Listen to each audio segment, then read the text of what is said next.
কুরবানি মানে হচ্ছে ত্যাগ। আমাদের দেশের লোক কিন্তু কুরবানি কি দেয়? রেডিমেড কুরবানি দিচ্ছে। এখন আর কুরবানি নাই, রেডিমেড কুরবানি। কালকে কুরবানি, আজকে গরু নিয়ে এলো বেলডাঙ্গা হাট থেকে, কাল সকালে কুরবানি হবে। কি বুঝলেন? দিয়ে নামাজ পড়ে এসে বলছে ধর শালা, ফেল শালা, জবাই কর শালা, শালাতে কুরবানি হয়ে গেল। বাস্তব বলছি। কি বুঝলেন? অনেকজন আবার ফোন পেতে কুরবানি দিচ্ছে, কেরলায় কাজ করে। হ্যালো, কোথায় আছিস? ও আমার নামে একটা কুরবানি দিয়ে দিস তো, ফোন পেতে টাকা মেরে দিচ্ছি। ওটার নাম হচ্ছে ফোন পে কুরবানি।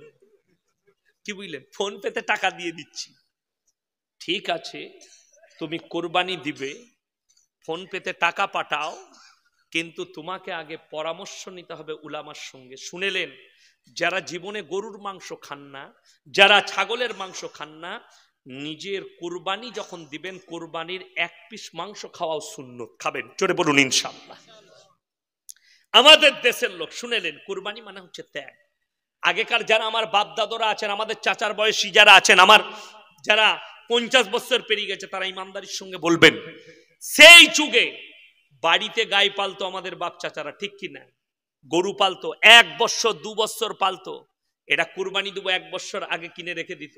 1 বছর পালার পরে যেদিনে কুরবানি হতো, যে মালিক ছুরি চালানোর আগে তারও চোখ দিয়ে পানি পড়তো, যে বাড়ির মালকিন যে তাকে পানি খাইয়েছে, যে তাকে খড় দিয়েছে, যে তার খেয়াল রেখেছে, তারও মনে কষ্ট হতো। এটার নাম হচ্ছে কুরবানি। তোমরা মহাব্বতের জিনিসকে আল্লাহর রাস্তায় কুরবানি করো। আর আমাদের দেশে অনলাইন কুরবানি, পেছনে আমার ভাই বললে অনলাইন কুরবানি চলছে। তো আজকে কেন, কালকে কুরবানি, একদম করবেন না। আগে থেকে কুরবানির পশু ছাগল দিবেন, এই বছরে এখন কিনেলেন, 1 বছর পালবেন, তার প্রতি মহব্বত জাগবে, প্রেম জাগবে। কুরবানি মানে হচ্ছে ত্যাগ। লোভ, লালসা, হিংসা, বিদ্বেষ সব কিছুকে আল্লাহর রাস্তায় কুরবানি করলাম, বিসমিল্লাহি আল্লাহু আকবার। সব কিছুকে মিটিয়ে দেন, মহব্বত করুন একে অপরের সঙ্গে, প্রেম, প্রীতি, ভালোবাসা, ভ্রাতৃত্ব বজায় রাখুন। ইসলাম এত সোজা নয় যে আপনি ইসলামকে এত সোজাই ছেড়ে দিবেন। আমার ভাই, সমাজ এমন জায়গায় পৌঁছেছে, আপনার ওপরে একের পর এক বেঈমান কাফেরদের ডজার চেপে যাচ্ছে, যাতে মুসলমানদের ঈমান নষ্ট হয়ে যায়। আপনি অনুভবও করতে পারবেন না। কালকে আমি বলেছি, আমাদের দেশে ব্লাড ব্যাংকে ব্লাড পাওয়া যায়, যায় না? যায় না? ইউটিউবার দিকে বলছে এটাকে ভালো করে কেটে ছাড়বে, অনেক মুসলমান সচেতন হবে। শুনেলেন ভালো করে?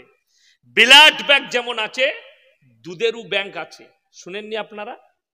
এ ঘটনা জানেন না আপনারা? হ্যাঁ না না বলুন। অনেকে জানে না, শিক্ষিত লোকরা জানে।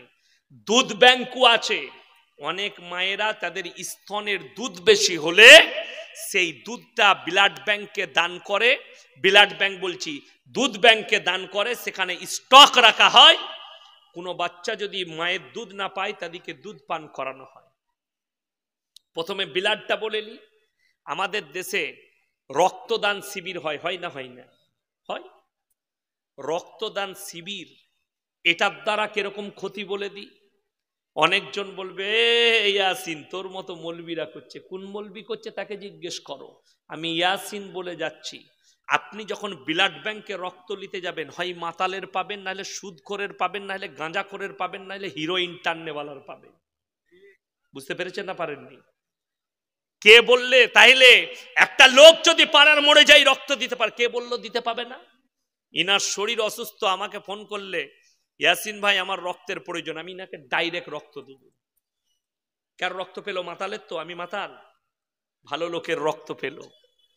আমার স্ত্রী যখন আমার প্রথম মেয়ে হয়, ডাক্তারের সন্ধ্যাবেলায় বলল হুজুর 1 বোতল রক্ত লাগবে। আমি বলে এনে দেবো, সকালে দেবো। বললে হ্যাঁ 9টায় আনলেই হবে। বললে তাহলে শরীরে চাপ আসবে, বাচ্চা নরমাল পয়দা হবে। আমি ঠিক আছে, রক্ত কম আছে। আমি ঠিক আছে, এনে দেবো। সকালবেলায় ব্লাড ব্যাংকে গেলাম, বলে স্যার ইনার রক্তটা টেনে নিচ্ছি, রক্ত আছে নিয়ে যান। আমি বলে ওটা শুয়োরের, কুকুরের, মাতালের কার রেখেছিস আমি কি করে জানবো? আমি যে রক্তটা দিতে বলছি, আমার রক্ত আমাকে দে। ক টাকা নিবি বল টানার জন্য? বলে 300 টাকা। মানে 300 টাকা লাও, আমার রক্ত এই নামাজিকে টেনে নিয়ে এসছি, এর রক্তটাই আমাকে চাই। তুমি কার রক্ত ভরে রেখেছো এটা আল্লাহ ছাড়া কেউ জানে না, ঠিক কি না? ওই জন্য ইসলামে আপনি ব্লাড ক্যাম্পে রক্ত দিবেন না। রক্ত যদি দিবার প্রয়োজন হয় ডাইরেক্ট কোন পেশেন্টকে রক্ত দেন, কোন গরিবকে রক্ত দেন। যারা রক্ত পাচ্ছে না চলে যান বহরমপুরে, হসপিটালে গিয়ে দেখুন কে অসহায় আছে, রক্তের প্রয়োজন, আমার রক্ত লাও, যার ব্লাডের সঙ্গে মিলে যাবে তাকে ডাইরেক্ট রক্ত দেন। ইসলাম হারাম বলেনি, স্বীকৃতি দিয়েছে। কিন্তু শুনেলেন আমার ভাই, দুধের ব্যাংক, আমি সরকার বিরোধী নয়, আমি আইনের বিরুদ্ধে নয়, কিন্তু ইসলামের আইনের বিরুদ্ধে যেটা যাবে আমি সেটার বিরুদ্ধে। মুসলমানের ঈমান যেখানে নষ্ট হবে আমি তার বিরুদ্ধে। শুনেলেন দুধ ব্যাংকে যে দুধগুলো থাকে, এই মশলাটা অনেকে জানে না, অনেকে, বেশিরভাগ লোক যারা নামাজি তারা অনেকে জানে। আমার স্ত্রীর দুধ বেশি হলো, আমি সেই দুধটা ব্যাংকে জমা দিয়ে দিলাম, নিয়ে গিয়ে দিলাম, কোনো গরিবের ছেলে খাবে। এই মোল্লার স্ত্রী ছেলে, বেটা ছেলে হয়েছে, সে খেতে পায়নি, দুধ নেই মায়ের, ইনি গিয়ে ব্যাংক থেকে আমার স্ত্রীর দুধটা কিনে নিয়ে এসে খাওয়ালো বাচ্চাকে। ইনার বাচ্চা, ইনার ছেলে আর আমার মেয়ে দুধ ভাই বোন হলো। কালকে যদি অজান্তে সেই ছেলে মেয়ের বিয়ে হয় আমার মেয়ের সঙ্গে ইনার ছেলের, সরাসরি হারাম এবং নাজায়েজ ইসলাম শরীয়তে। ওই জন্যে কেউ নিজের সন্তানকে ব্যাংকের দুধ খাওয়াবেন না। শুধু তাই নয়, ব্যাংকে দুধ জমাও দিবেন না। দরকার পড়ে তোমার পরিচিত তোমার ভাই, আমার ভাইপো মেজো ভাইয়ের ছেলে আমার স্ত্রীর দুধ পান করেছে, আমার ভাবির দুধের অসুবিধা ছিল, আমার স্ত্রীর দুধ পান করেছে, দুধ ভাই হয়ে গেছে, আমার মেয়ের সঙ্গে তার ছেলের আর বিয়ে হবে না, হারাম। ইসলাম এত সোজা নয়, ইসলাম এত আপনাকে কঠিনও করেনি। শুনেলেন ইসলাম সব সময় হারাম কাজ থেকে বাঁচিয়েছে, জোরে বলুন সুবহানাল্লাহ। ওই দুধটা খাওয়ার কারণে যদি বলেন কেন, শুনেলেন অনেক অমুসলিম ভাই প্রশ্ন করতে পারে আপনাকে, এই মৌলবি বায়ান করেছে দুধ খেলে দুধ ভাই বোন হয়ে গেলে তার সঙ্গে বিবাহ দিতে না। শুনেলেন ইসলাম বলেছে রক্তের সম্পর্কে, এই দুধটা যদি তার শরীরে গিয়ে রক্ত তৈরি হয়, কার রক্ত? কথাটা বুঝতে পারেননি? দুধ খেলে রক্ত হয় না? হয় না, রক্ত তৈরি হয়, ডাক্তার বলছে, বৈজ্ঞানিকরা বলছে। তো আমার ভাইপো, আমার স্ত্রী যে দুধ পান করেছে তার শরীরে যে রক্ত তৈরি হয়েছে, সেই রক্তটা আমার স্ত্রীর, এদের দুজনারই রক্ত একটাই, ওই জন্য ইসলাম হারাম করেছে। শুধু তাই নয়, আমাকে সেদিনে আপনার 24 পরগনায় জলসা শেষ করে দিয়েছি, দোয়া করে দিয়েছি, একজন এসে বাবাজি গলাটা টিপে ধরলো আর বললে হুজুর একটা কথা বলতে হবে, আমরা বেবাস হয়ে যাই।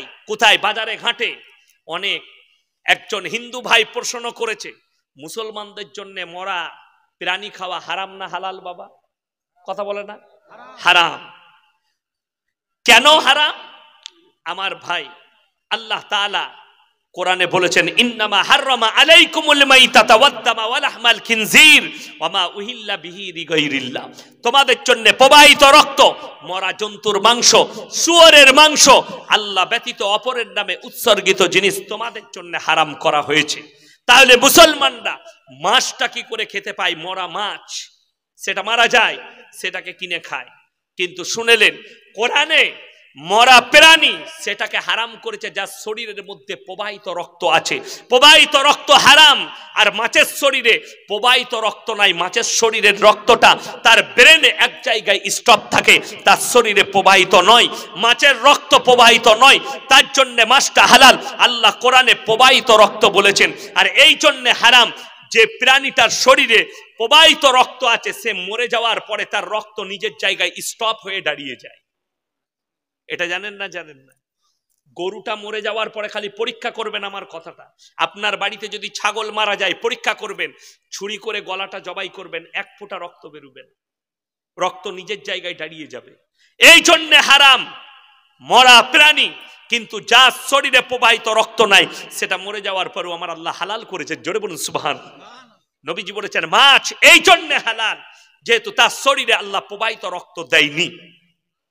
আর প্রবাহিত রক্ত থাকলে বৈজ্ঞানিকরা বলছে একটা মাছ মারা যেত পানির মধ্যে। একটা মানুষ শরীরে প্রবাহিত রক্ত আছে না নাই? এই মানুষটা যদি পুকুরে 3 দিন থাকে মানুষটা মারা যাবে না যাবে না? যাবে। প্রবাহিত রক্ত থাকার কারণে যদি অক্সিজেন শরীরের মধ্যে প্রবেশ করবে না, কিন্তু তাদের মধ্যে আল্লাহ প্রবাহিত রক্ত দেয়নি, তাই তাদের শরীর জমাট হওয়ারও ভয় নেই, আর কোনো কিচ্ছুর ভয় নেই। আমার ভাই, ইসলাম এত সুন্দর। ইসলাম ইজ দ্য সেফটি। জোরে বলুন সুবহানাল্লাহ। ইসলাম আপনাকে চারিদিক দিয়ে সেফটি দিয়েছে। সেফটিগুলো বলে দিই, আপনারা জানেন কিনা জানি না।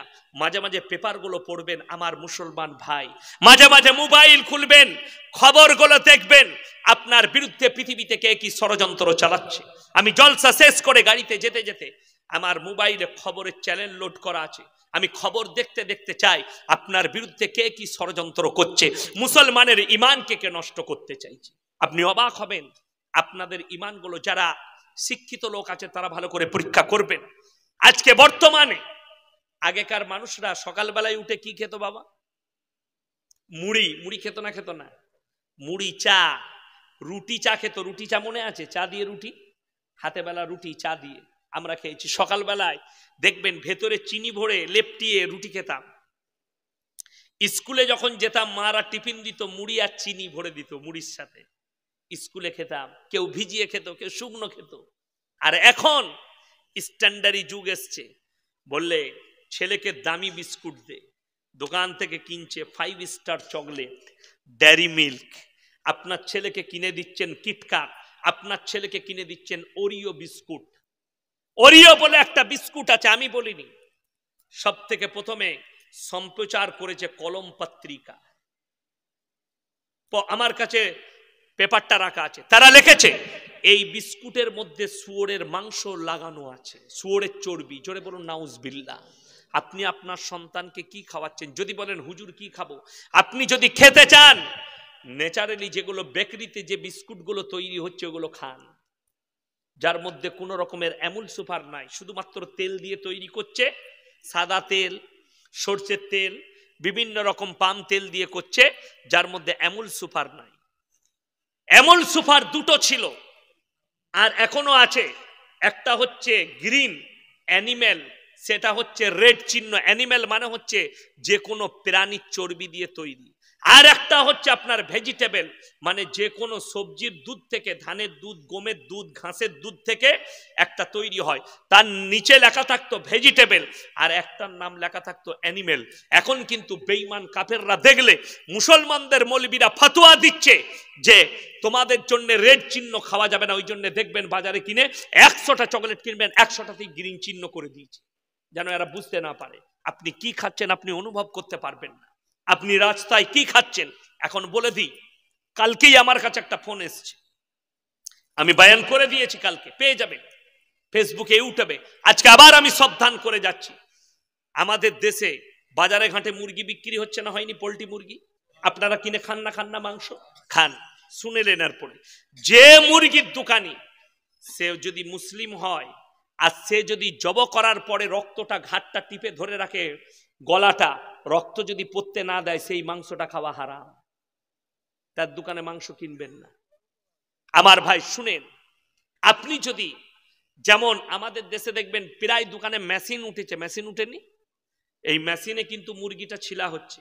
কলকাতায়, মুর্শিদাবাদে বহু জায়গায় বসে গেছে দোকানে কারেন্টের মেশিন, গরম পানিতে পুরো রুয়াগুলো ছিলে দিচ্ছে, তাহলে চামড়াটা পেয়ে যাচ্ছে। ওই মুরগিটা যদি ভেতরে নাড়ি ভুড়িগুলো বার না করে ডাইরেক্ট যদি চামড়াটা ছিলা হয়, খাওয়াটা হারাম। এটা অনেকে জানে না, এই মাংসগুলো ভক্ষণ করে নিচ্ছে মুসলমান। কেন? তারা মৌলবীকার ইমামকে তো জিজ্ঞেসই করে না যে আমরা এটা খাচ্ছি, এটা কি। আমি কেন বলছি শুনেলেন, কালকে আমার উপরে কেস হতে পারে, কিন্তু আমি কেউকে পরোয়া করি না। আমি পরোয়া করি একটা মুমিন ভাইয়ের ইমানটা বেঁচে যাক। সবাই বাঁচাবো, জোরে বলুন ইনশাআল্লাহ। এই ধরনের হারাম জিনিস থেকে বাঁচবেন, আপনার ইমানকে নষ্ট করছে। শুনেলেন, 1 সপ্তাহ আগে নবান্ন থেকে সার্কুলার জারি হয়ে গেছে, কেন্দ্র অর্ডার দিয়েছে, কেন্দ্র সরকার প্রত্যেকটা রাজ্যকে, এরপর থেকে মেয়েরা নিজেদের পেট ভাড়া দিতে পারে এবং বাচ্চা লিবার জন্য পেট ভাড়া নিতে পারে। 1400 বছর আগে আমার নবীজি ভবিষ্যৎবাণী করে গেছেন, এমন একটা যুগ আসবে কিয়ামতের পূর্বে, বাঁদির পেটে চাকরের পেটে মালিক পয়দা হবে। আজকে সরকার এটাই দিয়ে দিল। এরা অর্ডার দিয়েছে সুপ্রিম কোর্ট এবং কেন্দ্র থেকে অর্ডার দিয়েছে, কলকাতা নবান্ন থেকে সার্কুলার দিয়ে দেওয়া হয়েছে, ডাক্তারদিকে প্রচার করে দেন, কেউ যদি পেট ভাড়া নিয়ে বাচ্চা নিতে পারে, মানে আপনার স্ত্রীর আর আপনার বীর্য নিয়ে একটা অন্য মেয়ের পেটে ভরা হবে, তার পেটে বাচ্চাটা লালিত পালিত হবে, তাকে আপনি বাচ্চাটা জন্ম দিবার কারণে 9 মাস পেটে রাখার কারণে তাকে 1 লাখ 2 লাখ কিছু একটা মূল্য দিবেন। শরীয়ত বলছে, ইসলাম বলছে হারাম এবং নাজায়েজ বাচ্চা, এটা ইসলাম শরীয়ত মতো। টেস্ট টিউব এখন বেরিয়েছে, মেশিনের বাচ্চা, অনেক জনের বাচ্চা হচ্ছে না, তারা মেশিনের বাচ্চা নিচ্ছে। অনেকজন বলে, ভারতের যারা বলছে, অনেক সনাতনী ভাই বলছে মুসলমান 4 বিবিয়া রাখতে হ্যাঁ। আমি কারুর ধর্ম সম্পর্কে জ্ঞান রাখি না, আমি আমার ধর্ম সম্পর্কে জ্ঞান রাখি, আমি কারুর জন্য বলবো না। মুসলমানের জন্য কোরআনে আছে সালাসা ওয়া রুবা, 1 2 3 4টা পর্যন্ত তোমরা বিয়ে করতে পারো। জোরে বলুন সুবহানাল্লাহ।